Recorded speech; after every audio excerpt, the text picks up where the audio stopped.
Hello and welcome back to another video. This is Jennifer McGuire. Today I'm sharing with you a super easy technique for creating a flip card. This is something you don't need specialty dies for, just basic shapes like a circle or a square. Now I think it's best to see the card in action so you know which way we're headed. My first example has this cute little scene on the front, and then when you open it up, there's more inside. I will show you the basic foundation of this type card, and then we'll step it up. Then my second card example is this one, which has stitching, and it is also a flip card. You can actually see through this card, which makes it really fun. Okay, let's get started with the unicorn card first. I used a basic circle die to create the flip function. Very easy. Now for this, I'm using the new Clearly Besotted Simon Says Stamp STAMPtember Magical Christmas stamp set. There are coordinating dies available, but I didn't have them for today's video. Now this is one of those stamp sets that will sell it very quickly, so if you are interested, you might want to check it out right away, but you could use any stamps to create a scene on this circle flip card. I just like this has unicorns, rainbows, and Christmas all wrapped up into one, which I think is really fun. I also really like that circle window that's a scene, and you could add any critters to it. That's something that Clearly Besotted does well, and I thought I'd show you some other examples. These are two other Clearly Besotted stamp sets. These are available all the time, but I love that they have these circle designs with scenes, and you can add any of your critters to them. I think that's a great kind of universal stamp set that could be used with a lot of what you may have. They also have some border dies and other larger scene backdrops. So if you are of trouble putting together scenes like I do, these are very helpful because it does a lot of it for you. All you have to do is add your smaller little people or critter images along with it. Now today I will be using that STAMPtember set over on the left, but I wanted to show you these other options in case you struggle with scenes as I do. And one of my favorites of all of these is the Brighter Days stamp set. It has that little rainbow scene at the top and lots of great sentiments. I will link to these below if you want to take a closer look for some inspiration.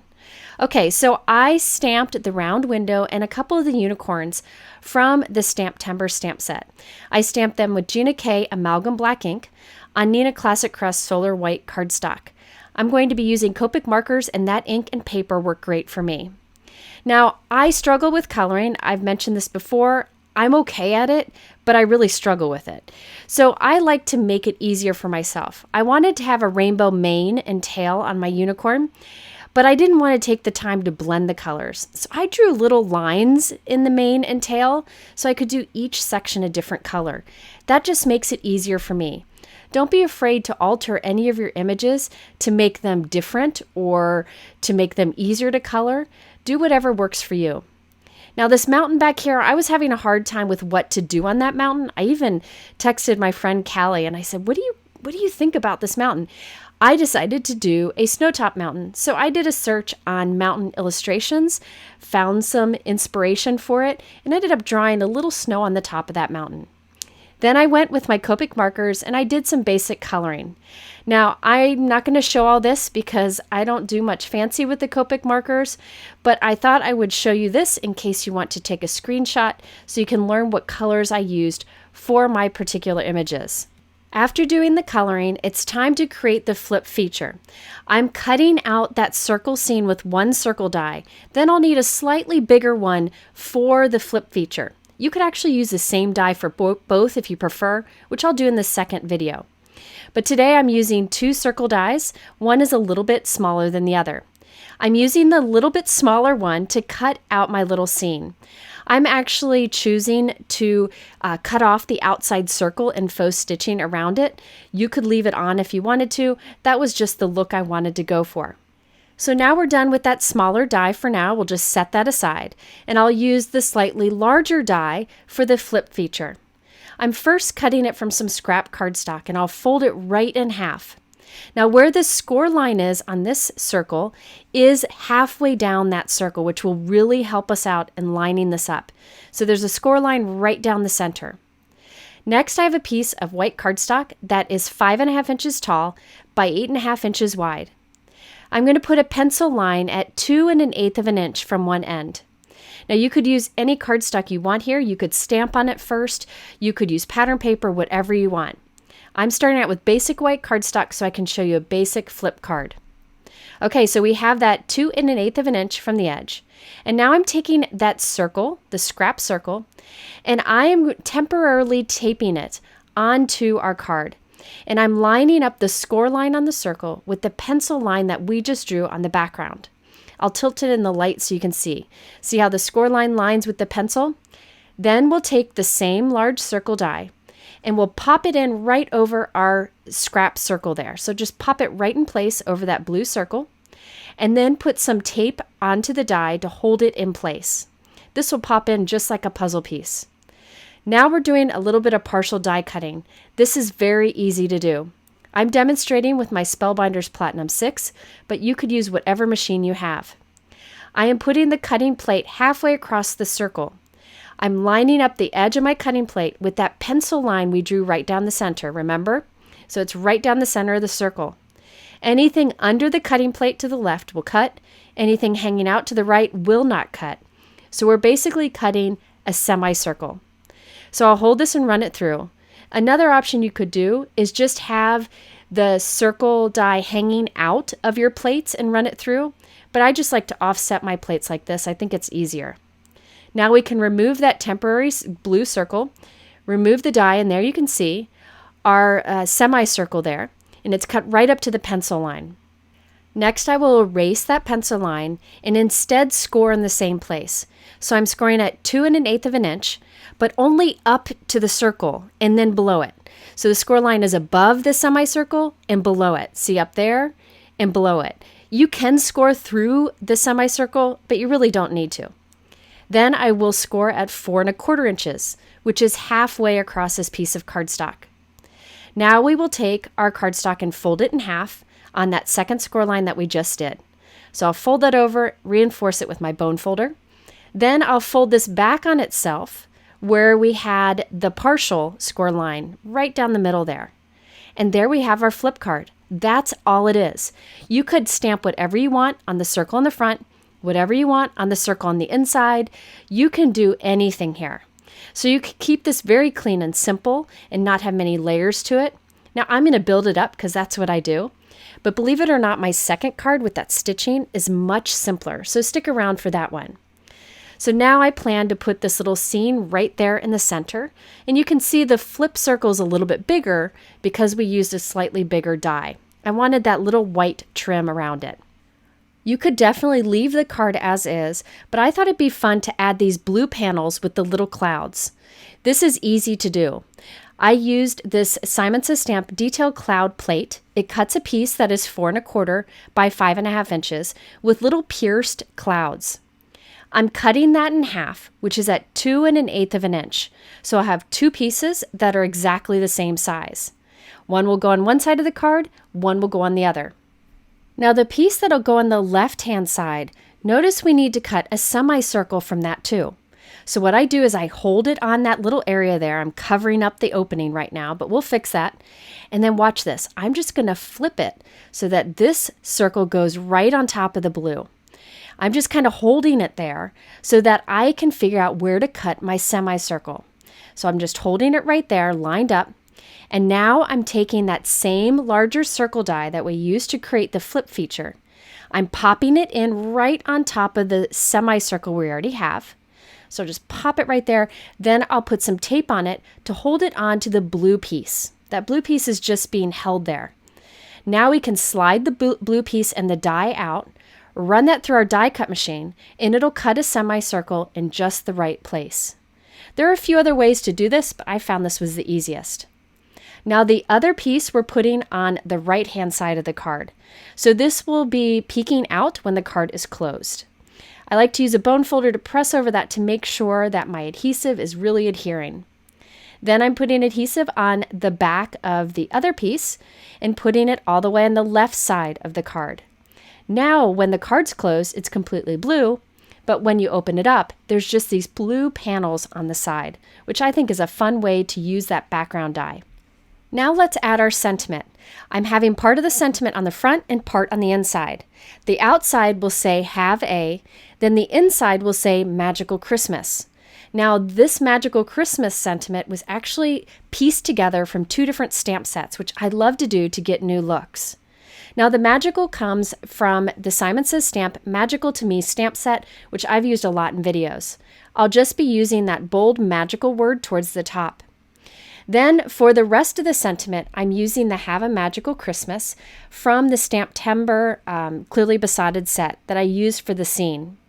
Now I'm actually going to cut that greeting. I know some folks don't like to cut their stamps, but it is a great way to get something new from them and really stretch how many ways you can use them. So I'm carefully cutting between the words so that I just have the words have a, and I'll stamp those onto our little circle scene on the front. I did also stamp and color and cut out a little unicorn. I haven't glued him down yet because I'm not sure where I want him, but I do know I want my sentiment over there to the left on the circle. So I'm just stamping the words have a with black ink. I will then use a black pen to create 3 little dots so that the recipient knows that the message continues on the inside. Now I can stamp the rest of the sentiment on the inside of the card. So I have my card open and I'm putting it into my MISTI stamping tool. I'm stamping the word magical with black ink. I have to double stamp it because I got something on my stamp and I was too lazy to clean it off, so I just kept stamping it until I got good results. Now I'm taking the Christmas that came from the Have a Magical Christmas sentiment that I cut apart. I'm putting Christmas under the bigger magical word and also a unicorn right above that. So this is my scene for the inside of the card. I could have done more, but I really wanted to keep this simple. You could have kept it focused into the little circle area, but I thought it was fun to kind of extend out. Now I have 2 thin strips of scrap holographic cardstock, and I'm gluing them right along our little blue panels, just for a little bit of a definition. These will not be seen when the card is closed, but when you open it up, you'll see that sparkle, and I just feel like it breaks up the card a little bit when open. And you can see there's plenty of room in there to write your personal message on the white area around the magical Christmas greeting. I finished off the inside by coloring the little unicorn so it kind of matches the unicorn on the outside of our card, so it all ties together. Now back to the outside of the card, I die cut 3 smaller white circles just from some scraps, and I glued it onto the back of our scene just for dimension, and then I'll glue that onto the flap on the front. I love to have that dimension there, but you don't have to. I have my little unicorn I'm putting some foam tape behind, and I'm adding them right onto our scene. Now, I did add a few finishing touches onto this. I added some Trinity Stamps Oh My Stars holographic star sequins. I just thought that added some sparkle to the front that tied in with the holographic cardstock strips on the inside. I also used my glitter pen to color in the unicorn's horn, I guess is that what you call it? So it has some sparkle. And I use a black glaze pen for the eye so that it would be a little more bold and shiny. I use glossy accents on the ornaments on the tree and the ornament on his nose. And then on the inside, I use glossy accents on the candy cane. I have all of those supplies linked below if you want to check any of those out.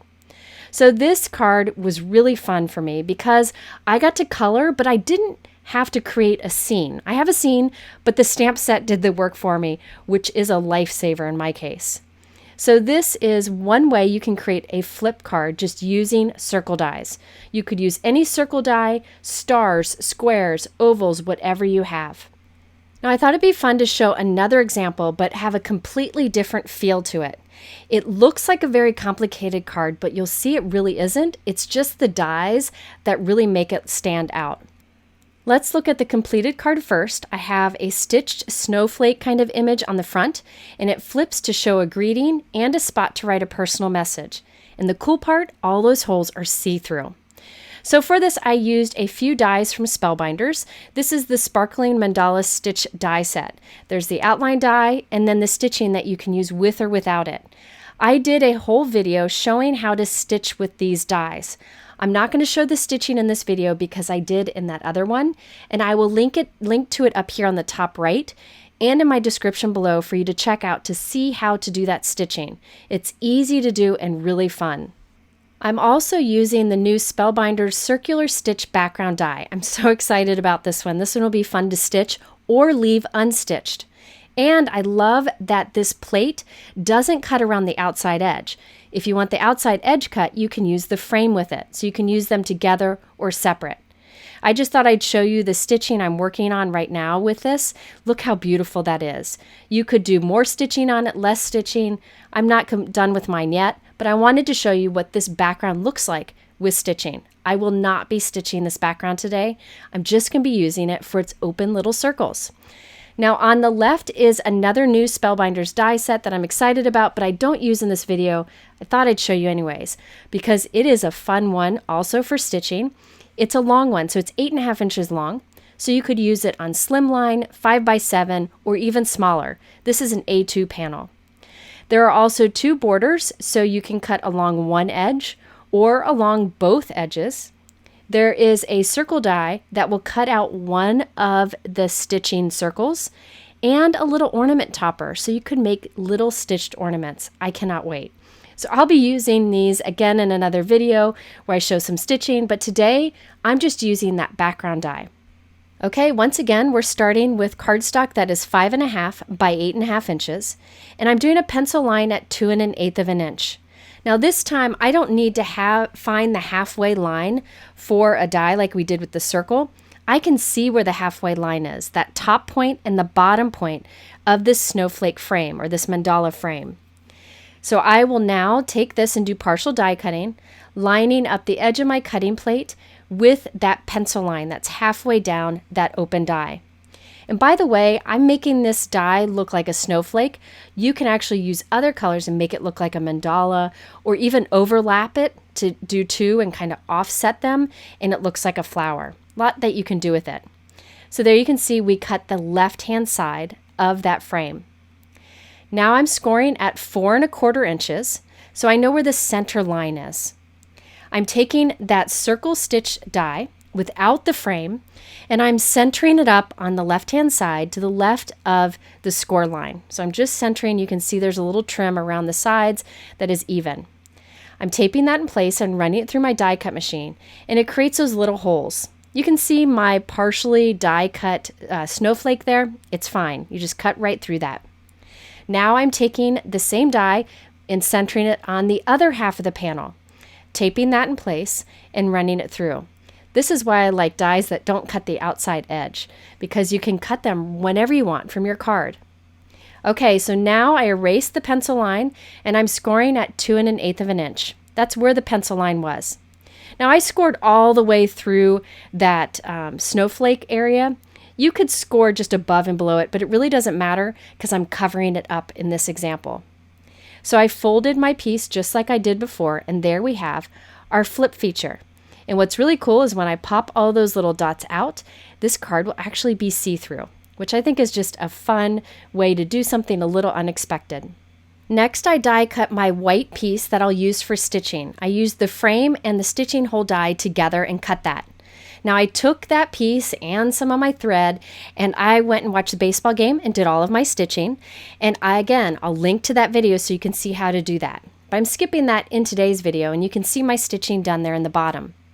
Now you could leave this flap sticking off big, but I'm going to cut it a little bit smaller since I'll be covering that up, and that way I don't have to line it up as much.